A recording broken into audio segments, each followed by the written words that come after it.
Original documents वहां रख किसी पर्सनल व्यक्ति के पास, या और कोई रीजन जो भी उसके कंडीशन है, और आपने बगैर किसी दस्तावेज के, बगैर किसी आधार के अदालत में दावा प्रस्तुत किया है, और आपका दावा चलने योग्य नहीं होगा। कि जो है कि नगर की सबसे प्रतिष्ठित बिल्डिंग, किसी भी शहर की या किसी भी नगर की, जिसका मालिक तो कोई और है, जिसने अपनी कड़ी मेहनत से उसको बनाया है,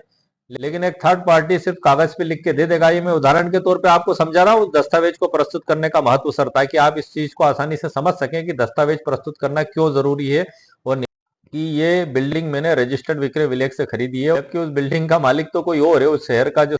मैं उदाहरण के तौर पे समझा रहा हूँ सर आपको कि उसका महत्व, अब आपने लिख दिया तो भला क्या अदालत उस पर आपको बिल्कुल घोषित नहीं करेगी।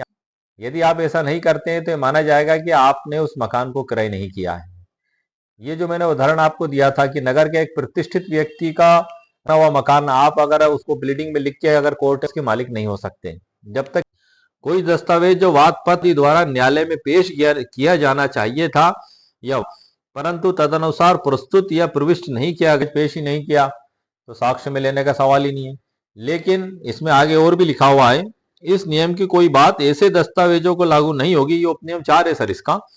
लागू नहीं होगी जो वादी के साक्ष्यों की प्रतिरक्षा के लिए पेश किए गए हों, या किसी साक्षी को केवल उसकी